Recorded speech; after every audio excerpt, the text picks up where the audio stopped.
নিখিল বড়ো ছাত্ৰ সন্থা, বড়ো সাহিত্য সভা, দুলাৰায় বড়ো হাৰিমু আফাদ আৰু গান্ধী হিন্দুস্তানী সাহিত্য সভা চাৰিটা সংগঠনে মিলি বিটিআৰ চৰকাৰৰ বা বড়োলেণ্ড চৰকাৰৰ সহযোগত আমি এই বড়োলেণ্ড মহোৎসৱ প্ৰথমবাৰৰ কাৰণে আমি আয়োজন কৰিছোঁ। আৰু এই মহোৎসৱৰ যোগেদি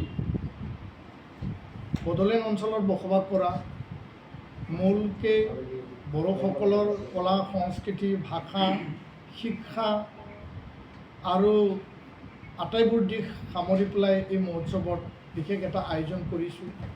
লগতে সমান্তৰালভাৱে বড়োলেণ্ড অঞ্চলত বা বিটিআৰত বসবাস কৰা আন জাতি জনগোষ্ঠী, সেই অঞ্চলত যিখিনি খিলঞ্জীয়া জাতি জনগোষ্ঠী আছে তেওঁলোকৰ সাংস্কৃতিক কাৰ্যসূচী আৰু আন কাৰ্যসূচী আমি একেলগে ৰাখিছোঁ। যি বিটিআৰত বা বড়োলেণ্ডত অসমত শান্তি এটা প্ৰতিষ্ঠা হ'ল, শান্তি যি ঘূৰি আহিল আৰু সমান্তৰালভাৱে বিটিআৰ শান্তি চুক্তি ৰূপায়ণৰ কাম এতিয়া চলি আছে। আৰু লগতে সেই শান্তিক এটা এজেণ্ডা হিচাপে লৈ পেলাই আগন্তুক দিনত জাতীয় দল সংগঠনসমূহে বিভিন্ন দিশত আমি কাম কৰি আছোঁ আৰু এই দিশত চৰকাৰো শান্তি প্ৰতিষ্ঠা আৰু উন্নয়নৰ হকে কাম কৰি আছে। এই বড়োলেণ্ড মহোৎসৱত আমি 2 দিনীয়া কাৰ্যসূচীত বিশেষ কিছু কাৰ্যসূচী আমি ৰাখিছোঁ। প্ৰথম দিনা 15 তাৰিখে ৰাতিপুৱা ভাগত আমাৰ পতাকা উত্তোলন থাকিব চাৰিওটা সংগঠনত। আৰু ইয়াৰ লগতে উপেন ব্ৰহ্মৰ প্ৰতিমূৰ্তিত আমি পুষ্পাঞ্জলি অৰ্পণ কৰিম। আৰু 6:30 4:06 বজা সন্ধিয়া দেশৰ ভাৰতৰ মাননীয় প্ৰধানমন্ত্ৰী নৰেন্দ্ৰ মোদী ডাঙৰীয়া সেই অনুষ্ঠানত উপস্থিত থাকিব। তেওঁ আমি নিমন্ত্ৰণ জনাইছোঁ।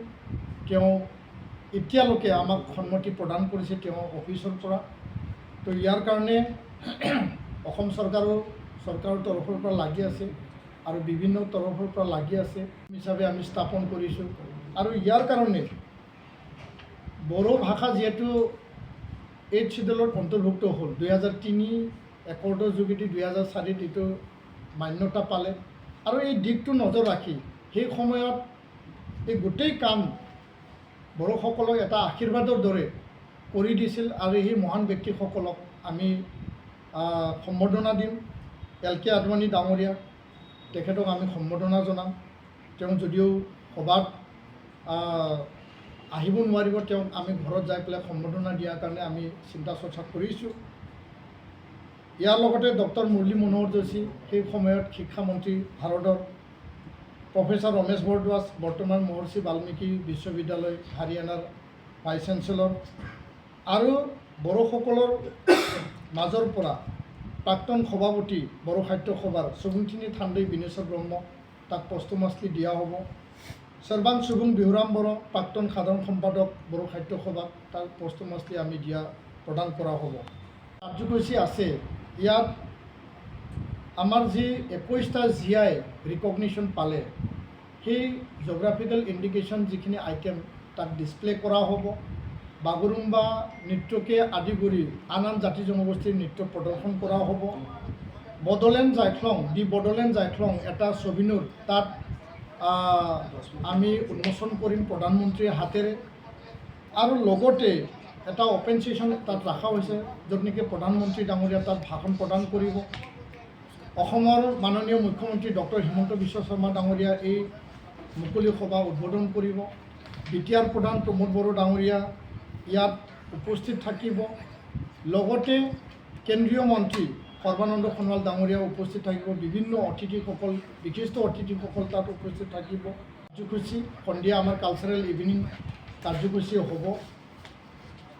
16 তাৰিখ যিহেতু এটা বিশেষ দিন বড়োসকলৰ কাৰণে, আমাৰ কলা সাহিত্য আৰু আন দিশৰ কাৰণে বড়ো সাহিত্য সভাৰ 73rd টম প্ৰতিষ্ঠা দিৱস হয়, ফাউণ্ডেশ্যন ডে। আৰু এই দিনটো আমাৰ কাৰণে এটা বিশেষ দিন। আৰু ইয়াৰ কাৰণে ৰাতিপুৱা ভাগত বড়ো সাহিত্য সভাৰ পতাকা উত্তোলন কৰিব ডক্টৰ সুৰজ নাৰ্জাৰী সভাপতি তেখেতে। ইয়াৰ পিছত আমাৰ শ্বহীদসকলক শ্ৰদ্ধাঞ্জলি অৰ্পণ হ'ব। ৰাজঘাটৰ পৰা যন্তৰ মন্তৰ প্ৰায় 7-8 কিলোমিটাৰ এই দীঘলীয়া পথ আমি প্ৰায় 4,000 ইয়াত যিখিনি লোক উপস্থিত থাকিব তেওঁলোকে সাংস্কৃতিক এটা শোভাযাত্ৰা এই দীঘলীয়া যাত্ৰা আমি তাত শান্তিৰ হকে বা সমন্বয়ৰ হকে আমি এটা ৰেলী আমি আয়োজন কৰিছোঁ ৰাজঘাটৰ পৰা যন্তৰ মন্তৰলৈকে আৰু ইয়াত এটা উল্লেখনীয় দিশ থাকিব 3 বজাত আমি কাৰ্যসূচী ৰাখিছোঁ এডুকেশ্যন আৰু literary discussion 73rd foundation day Bodo সাহিত্য সভাৰ লগত সংগতি ৰাখি ইয়াত ৰাষ্ট্ৰীয় শিক্ষানীতি নেশ্যনেল এডুকেশ্যন পলিচি 2020 যিহেতু এতিয়া ইমপ্লিমেণ্টেশ্যন হৈছে ইয়াৰ ওপৰত আলোচনা হ'ব য'ত নেকি দেশৰ শিক্ষামন্ত্ৰী ধৰ্মেন্দ্ৰ প্ৰধান ডাঙৰীয়া থাকিব লগতে সাহিত্য একাডেমীৰ সভাপতি ডক্টৰ মাধৱ কৌশিক ডাঙৰীয়া থাকিব দিল্লী ইউনিভাৰ্চিটিৰ ভাইচ চেঞ্চেলৰ প্ৰফেচৰ যোগেশ সিং ডাঙৰীয়াক আমি নিমন্ত্ৰণ জনাইছোঁ আৰু বিভিন্ন বিশিষ্ট ব্যক্তিসকল থাকিব এই কাৰ্যসূচীতে আমি আৰু এটা বিশেষ কাৰ্যসূচী আমি ৰাখিছোঁ যিহেতু বড়ো সাহিত্য বড়ো ভাষা আমি দীঘলীয়া যাত্ৰাৰে সংগ্ৰামৰ মাজেদি আহিছোঁ 6 বজাত আমি অন্য এটা কাৰ্যসূচী ৰাখিছোঁ ইণ্টাৰনেশ্যনেল বড়ো কালচাৰেল মিট আৰু discussion on building sustainable and vibrant Bodoland region through culture আৰু টুৰিজিম কলা সংস্কৃতি আৰু যি পৰ্যটন ইয়াৰ যোগেদি বড়োলেণ্ড অঞ্চলখন কেনেকৈ আগুৱাই নিব পাৰোঁ আৰু ইয়াত আমি গজেন্দ্ৰ সিং শেখাৱত কেন্দ্ৰীয় কালচাৰ আৰু পৰ্যটন বিভাগৰ মন্ত্ৰী তেখেতক আমি নিমন্ত্ৰণ জনাইছোঁ লগতে জ্যোতিৰাদিত্য সিন্ধিয়া ডনাৰ মন্ত্ৰী তেখেতকো আমি নিমন্ত্ৰণৰ কাৰণে আমি পত্ৰ প্ৰেৰণ কৰিছোঁ লগতে Pabitra Margherita union minister of state for external affairs আৰু এই কাৰ্যসূচীতে আমি নিমন্ত্ৰণ দিছোঁ হিজ এক্সেলেঞ্চি মেজৰ জেনেৰেল পেটছভ নামগেল ভূটানৰ এম্বাচাডৰ আৰু নেপালৰ ambassador Shankar Prasad Sharma his excellency তেওঁলোকৰ কনচেন এতিয়ালৈকে ফাইনেল হোৱা নাই কিন্তু আমি নিমন্ত্ৰণ অলৰেডি প্ৰেৰণ কৰিছোঁ আছে সন্ধিয়া আমাৰ কালচাৰেল ইভিনিং হ'ব এই কালচাৰেল ইভিনিঙত সন্মানীয় ট্ৰাইবেল এফেয়াৰ্ছৰ কেন্দ্ৰীয় মন্ত্ৰী জুৱেল ওৰাম ডাঙৰীয়া তাত উপস্থিত থাকিব আৰু তেওঁ অলৰেডি আমাক কনচেন দিছে আৰু লগতে এজন বিশিষ্ট ক্লাছিকেল ডান্সাৰ তেওঁ সাংসদো হয় ৰাজ্যসভাৰ সোণাল মানসিং ডাঙৰীয়ানীক আমি নিমন্ত্ৰণ জনাইছোঁ তো এই দুদিনীয়া কাৰ্যসূচী আমি খুব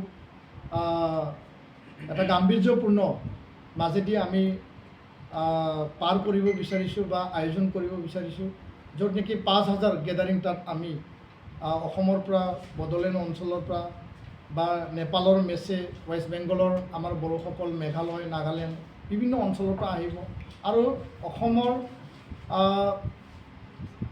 দিল্লীত বসবাস কৰা আমাৰ বিভিন্ন জাতি জনগোষ্ঠী আমাৰ যিখিনি ছাত্ৰ ছাত্ৰী ইয়াতে পঢ়ি আছে আমি সকলোকে নিমন্ত্ৰণ জনাইছোঁ সেই কাৰ্যসূচী অসমৰ গৌৰৱ সেই কাৰ্যসূচী বড়োলেণ্ড অঞ্চলৰ গৌৰৱ আৰু সকলোৰে গৌৰৱ হিচাপে বড়োলেণ্ড মহোৎসৱ প্ৰথমবাৰৰ কাৰণে যিহেতু আমি আয়োজন কৰিছোঁ সকলোৱে আন্তৰিকতাৰে যাতে লৈ পেলাই ইয়াত উপস্থিত থাকে তাৰ কাৰণে আমি বিনম্ৰতাৰে আহ্বান জনাইছোঁ আৰু ইয়াৰ ছাকচেছ ইয়াৰ মানে সফলতা আমি কামনা কৰিছোঁ ধন্যবাদ